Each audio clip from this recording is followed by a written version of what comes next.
안녕하세요. 대전 세종 충남지부 소통하는 교수 김세나입니다.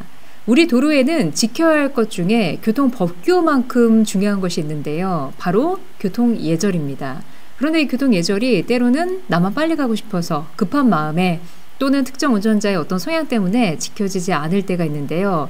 그런데 문제는 이것이 다른 운전자들에게 짜증과 불쾌감을 주기도 하고 그걸 넘어서 분노를 유발하기도 한다는 겁니다. 자, 그렇다면 우리나라 운전자들은 어떤 운전자를 가장 싫어할까요? 설문조사 결과를 볼까요? 자, 이 설문조사 결과는 한 중고차 업체가 조사한 결과인데요. 어떤 조사 업체가 언제 조사하든 사실 꼴불견 운전자 베스트에 대한 설문조사는 거의 동일합니다. 비슷비슷합니다. 자, 한번 결과 한번 볼게요. 자, 첫 번째, 갑자기 끼어든 운전자. 그 중에서도 갑자기 방향 지시 등 없이 훅 끼어든 운전자를 우리나라 운전자들은 가장 싫어합니다. 이거는 부동의 1위. 언제 조사해도 부동의 1위로 나오고요. 자, 2위, 과속과 추월을 반복하는 칼치기 운전자. 3위, 시도 때도 없이 경적을 울리는 운전자. 4위, 급정차 급출발하는 운전자. 5위, 안전거리 없이 바짝 붙어서 따라하는 운전자. 고개를 좀 끄덕끄덕이게 되죠. 자, 그런데 이런 행위들이 때로는 다른 운전자들에게 분노를 유발해서 보복운전으로 이어지기도 한다는 겁니다. 자, 보복운전 사례 하나를 보여드릴 건데요. 이 사고는 오래전 사고지만 10년 전 사고지만 아직도 기억하시는 분들이 많을 겁니다. 자, 2013년에 중부고속도로 하행선 진천 분기점에서 부근에서 발생했던 사고인데요. 자, 지금 고속도로 한복판입니다. 차가 지금 1차로로 주행 중이죠. 그런데 갑자기 승용차 한 대가 칼치기에서 훅 끼어들더니 고속도로 한복판에서 차를 세우고 갑자기 운전자가 내립니다. 그리고 이 운전자가 뒷차 운전자에게 다가가려는 순간 갑자기 교통사고가 나죠. 오중 추돌 사고로 이어졌던 사고고요. 잘 보시면 이 사고 이후에 마지막 화물차 운전자가 사망한 사고인데요. 이 운전자를 살리기 위해 보시면 이 분홍색 티셔츠 입은 운전자, 그 보복운전자의 가해 운전자입니다. 근데 이 운전자도 인간이 할 도리에 대해서는 너무나 잘 알고 있어요. 그래서 마지막 화물차 운전자를 위험에 빠진 화물차 운전자를 구하기 위해서 같이 문을 어떻게 해서든 열어보려고 노력을 하고 있죠.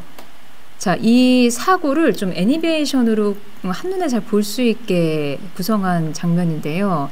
보시면 처음에 승용차가 가해 운전자가 멈추고 나서 그리고 나서 줄줄이 오중 추돌 사고로 이어졌고 마지막으로 추돌했던 5톤 화물차에 있었던 운전자는 안타깝게도 이 사고로 인해서 사망했습니다. 자, 보복운전을 보면 보통 그 이전에 어떤 스토리들이 있어요. 이 사고 같은 경우도 일단 첫 번째로 이 가해 운전자가 먼저 칼치기를 했어요. 방향지승 없이 칼치기. 자, 운전자들이 가장 싫어하는 꼴불견 운전자, 스트레스 유발 운전자 1위가 바로 그 방향지시등 없는 칼치기라고 말씀드렸죠. 이거는 보복운전 원인 1위이기도 합니다. 자, 그리고 이어서 이 피해 운전자가 이제 화가 나서 상향등을 2번 번쩍번쩍 거렸어요. 그리고 나서 이제 가해 운전자가 막 욕설을 하면서 따라붙으면서 갓길로 밀어붙이기까지 했습니다. 그리고 마지막으로 조금 전에 보셨던 것처럼 고속도로 한복판에서 1차로에 급정거하면서 결국 오중 추돌 사고로 이어졌고 그리고 맨 마지막 화물차의 운전자는 사망했죠. 자, 이 보복운전의 결과는 어땠을까요?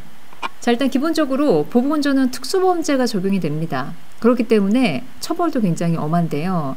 일단 이 보복운전의 결과로 오중 추돌 사고에 한 명이 사망했다고 말씀드렸죠. 자, 이 가해 운전자는 최종적으로 징역 3년 6개월을 선고받았고요.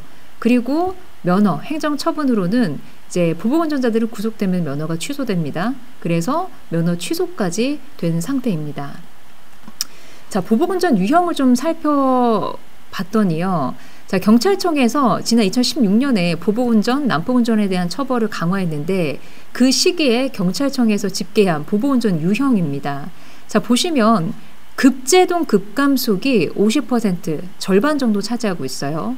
그리고 밀어붙이기 19%, 폭행 욕설 12.8%, 지그재그 운전 7.7%, 소음 불빛 4.3%, 기타 6%입니다. 자, 중요한 것은 저렇게 앞선 사고 사례처럼 꼭 사고가 나야 보복운전으로 인정되는 게 아니에요. 지금 보여드리는 이 모든 행위들, 급제동 급감속이 보복운전의 가장 흔한 유형입니다.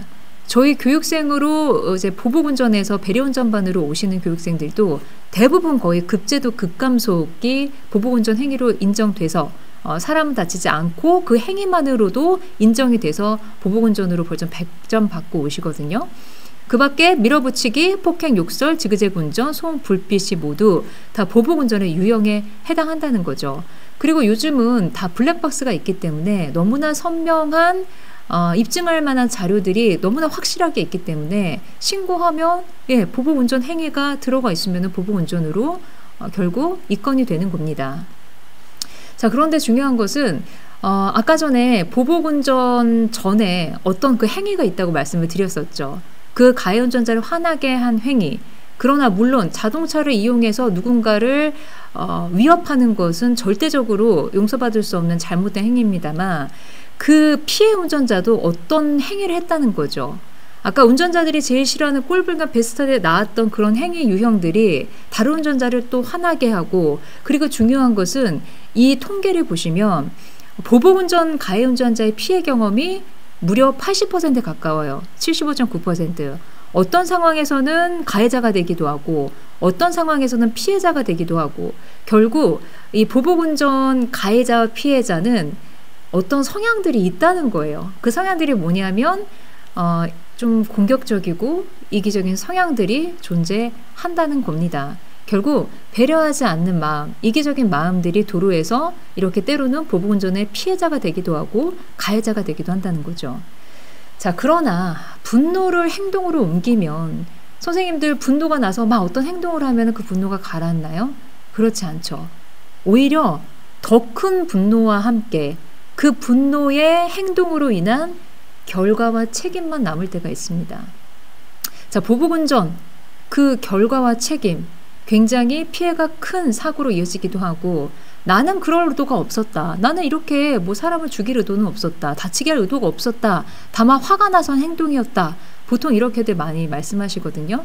그러나 그 행위가 그것이 도구가 자동차였기 때문에 다른 사람을 내가 의도와 상관없이 사망케 하거나 상해케 할 수 있다는 거죠.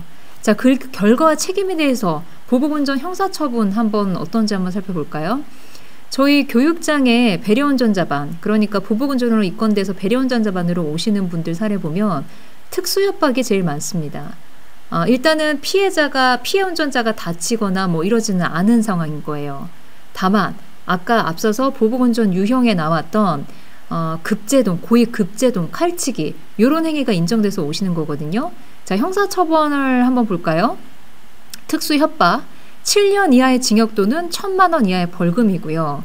그리고 특수상해, 사고가 나서 보복운전이 원인이 돼서 사고가 나서 피해자가 다쳤다면 상해부터는 보시면 벌금형이 없어요. 1년 이상 10년 이하의 징역이고요. 중상해는 2년 이상 20년 이하의 징역입니다. 자, 그리고 행정처분으로는 일단 입건되면은 벌점 100점 받고요. 100일 면허정지죠. 1점당 1일씩 계산되기 때문에. 그리고 구속되면 면허 취소됩니다. 처벌 굉장히 무겁습니다. 자, 우리나라 도로교통법 중에 가장 엄하게 처벌하고 있는 3가지 항목, 뺑소니, 보복운전, 음주운전, 이렇게 3가지라고 볼 수가 있습니다.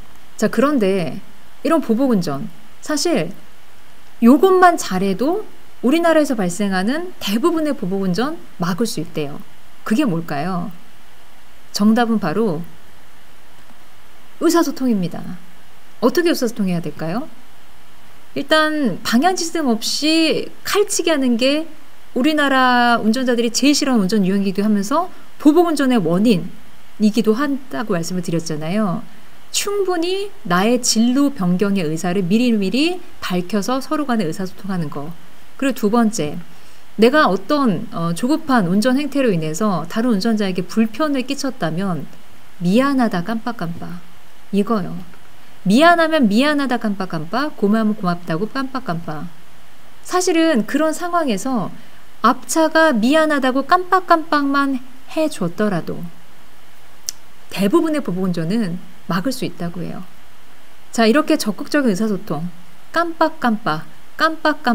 깜빡깜빡이 정말 분노, 도로 위의 분노를 잠재울 수 있는 매직이라는 사실 꼭 기억해 주시고요. 잊지 말고 적절한 상황에 사용해 주시고, 또 내가 한순간에 분노를 참지 못해서 그것을 자동차를 이용해서 표출했을 때 엄청난 결과로 돌아올 수 있다는 사실 꼭 기억해 주시기 바랍니다. 자, 오늘 도로교통법은 여기까지 하겠습니다. 감사합니다.